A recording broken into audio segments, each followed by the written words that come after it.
I am Nancy, and I have an older brother named Keith who is 7 years my senior.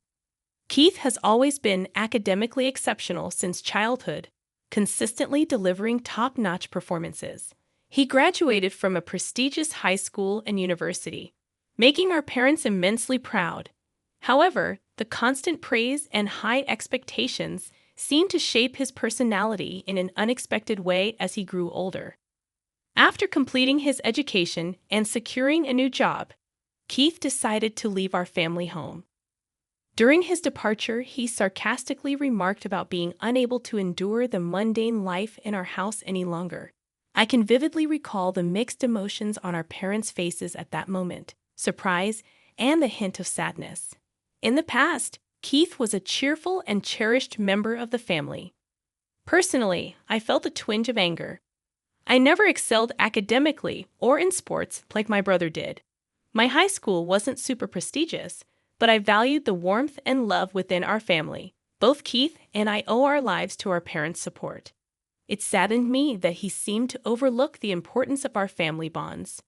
As a child, Keith was my hero, handling everything perfectly and caring for me. However, as I approached graduation from high school, he began questioning the need for higher education and dismissed my pursuits. When confronted by our parents, he blamed them for his changed attitude. Despite the challenges, I persevered, entering a national university and securing a job at my dream company. My parents' encouragement helped shape me into a kind-hearted person. However, my brother's life took a different turn. He was already married, and neither my parents nor I had met his wife. One day during work hours, I received an unexpected call from my mother. Worried about the unusual call, I stepped outside to answer discreetly. My mother's voice, softer than usual, revealed that my father had suddenly fallen ill. Distressed by the news, I immediately informed my supervisor, rushed to the hospital, and hoped for the best. Entering the waiting room, I was met with my mother in tears, desperately seeking comfort. Anxious, I asked, "What happened, Mom?" I anxiously sat beside my mother, struggling to comprehend how my father, who seemed perfectly fine that morning, had suddenly ended up in this condition. My words tumbled out one after another as I asked the question that refused to settle in my mind. After a brief pause, my mother quietly uttered, "Your father has been diagnosed with cancer." Time seemed to freeze as the weight of her words sank in. The surprise and anxiety within me spilled out in my voice. My mother took a deep breath and, with a tone heavy with sadness, continued, "It's stage 4. The cancer has spread to the bile duct, and they said it's hard to remove it all." Her tears flowed uncontrollably, and I struggled to find words as I listened to this devastating news. Seeking a glimmer of hope, I inquired about the next steps in treatment. My mother nodded somberly, and after a short pause, the attending physician arrived to explain the detailed condition and treatment options. The grim reality hit us as we learned that the illness had progressed more than expected, with confirmed metastasis to other parts. The doctor conveyed the significant risks of surgery and the uncertainty of success. My mother and I, holding hands, tried to come to terms with this harsh reality. The doctor's matter-of-fact words emphasized the gravity of the situation. We were faced with crucial choices, continuing with chemotherapy or opting for support in a palliative care ward. The heavy silence in the waiting room was broken only by the ticking of the clock's second hand. As tears quietly streamed down my mother's face, I pondered how to approach the situation. Despite the challenging circumstances, necessary discussions needed to take place.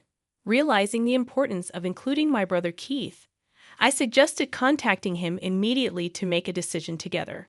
With a forced smile, my mother admitted that she had already informed Keith, but he hadn't responded. Recalling my brother's nature and past events, I had a premonition of his potential reaction.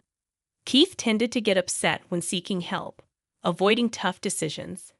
Determined to involve the entire family in this critical decision, I persisted in calling him.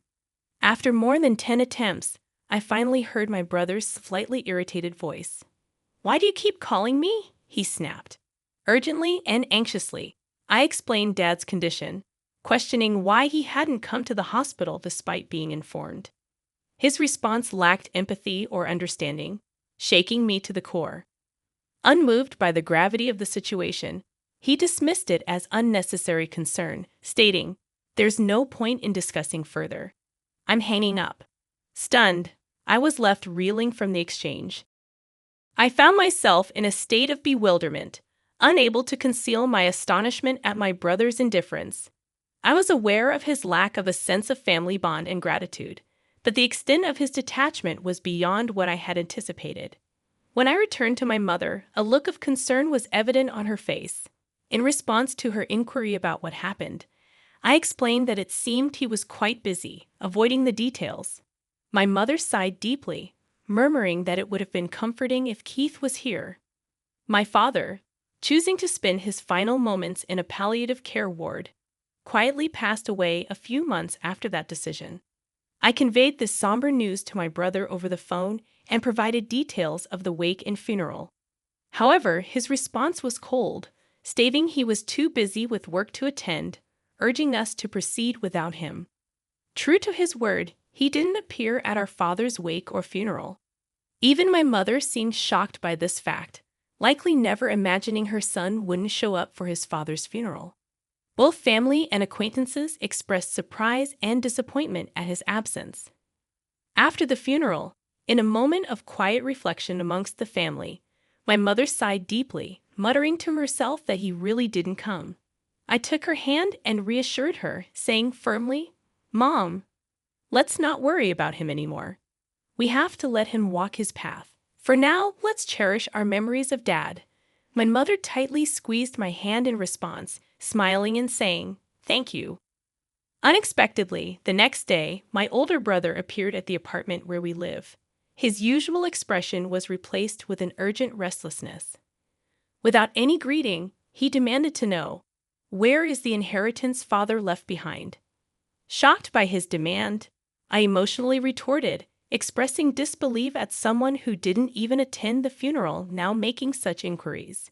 Visibly irritated, my brother snapped at me, saying, "The kid should stay quiet," creating a tense atmosphere. Attempting to calm the situation, my mother explained that, apart from the apartment, our father didn't leave much behind. She presented my father's passbook on the table, flipping through it to reveal that all the savings were transferred to a different account. My brother, taken aback, asked in surprise, "What is this all about?" Gently, my mother replied, "Your father instructed to move all the money to my account earlier. Also, this apartment's name has been changed, and now it's in my name." Left speechless, my brother clicked his tongue in frustration and left.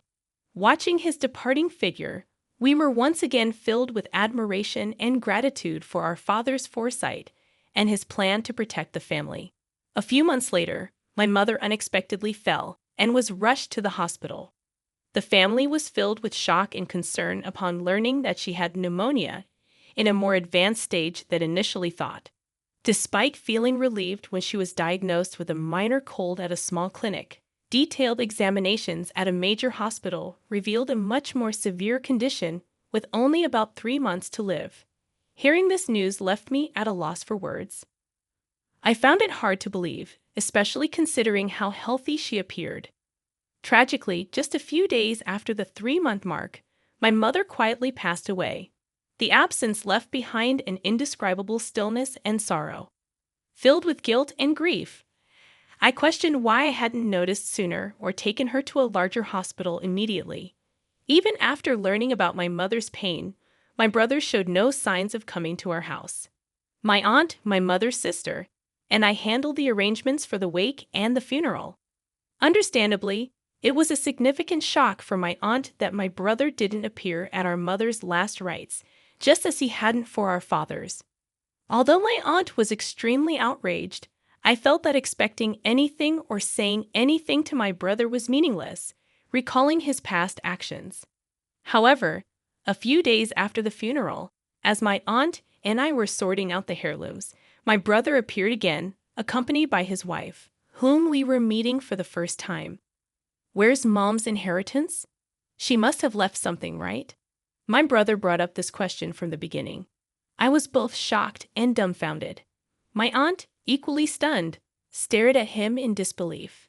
The most astonishing thing was that beside my brother stood his wife, my new sister-in-law, who neither met our eyes nor greeted us, just standing silently next to my brother. Even more shocking was that my brother did not even visit our mother's grave. Brother, please at least pay your respects to our parents. At the very least, visit Mom's grave, I said calmly, with a sneering laugh. My brother responded, "Does that even mean anything?" He quickly followed with, "By the way, how much of Mom's inheritance is left?" At that moment, May's expression changed drastically. In a voice filled with anger, contrasting with her usual warmth, she sternly admonished Keith. "How can you think of such things at a time like this?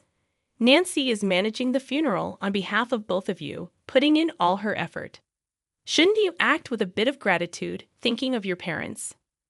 Ignoring our aunt's anger, my brother responded dismissively, "Auntie, it's none of your business.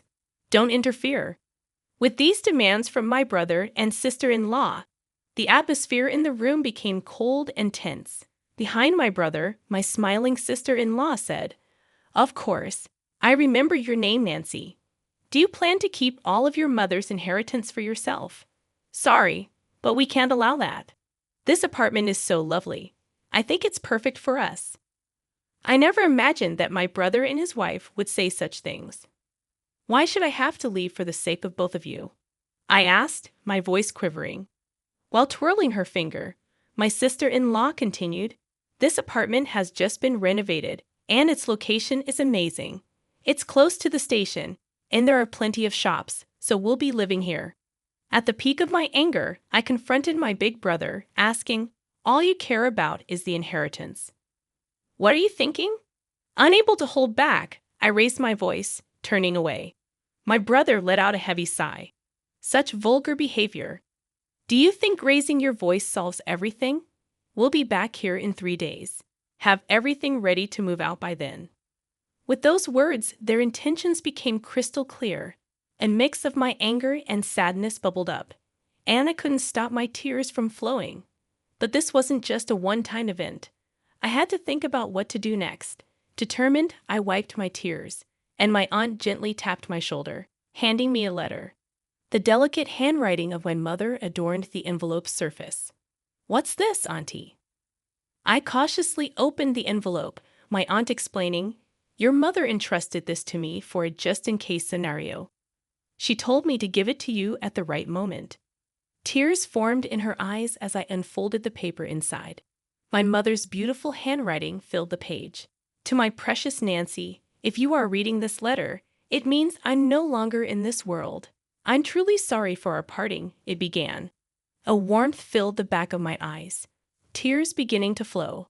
The letter continued, "You might have Keith visit the house concerning the inheritance, but don't worry, everything that your father handed down to me is now yours." I was at a loss for words, unaware that my mother had thought this far ahead and prepared everything in advance. The letter expressed her apologies for leaving me alone suddenly, but mentioned she was at peace, having witnessed how much I had grown into a wonderful person. "While learning is essential, it's not everything. The kindness and compassion you learn through your interactions with people hold the most value," she wrote. Expressing pride in me, my mother stated, "Your father and I were genuinely happy to see you grow up with such a warm heart until our last days." The letter conveyed heartfelt gratitude, leaving me overwhelmed.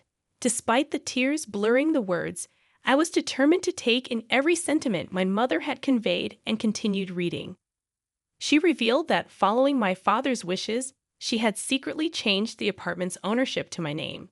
"I'm sorry for using your seal without permission, but it was both your father's and my wish. Please don't be angry," she wrote. The letter encouraged me to persevere through life's ups and downs, urging me to stay strong and find happiness. The letter ended, and tears streamed down my face, wetting the paper. My aunt, standing next to me, pressed her eyes and shed tears alongside me.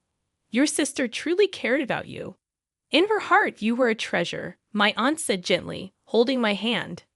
From the envelope, a bank book in my name emerged, revealing a substantial amount, likely the inheritance my mother had saved for me. A few days later, my brother and his wife showed up at the house without even knocking on the door. "It's time for you to leave, just as promised, right?" my brother sarcastically said. As I stood still, my sister-in-law became irritated, demanding, "Isn't it your duty to leave quickly?" I took a deep breath, looked them straight in the eyes, and calmly stated, "Actually, this house is now under my name." The room's atmosphere became tense. My brother and his wife looked at each other, exclaiming, "What kind of joke is this? I am the eldest son. I should inherit the house, right?" My brother said, clearly shaken. Beside him, my sister-in-law stared at me, saying, "This is the first I've heard of this."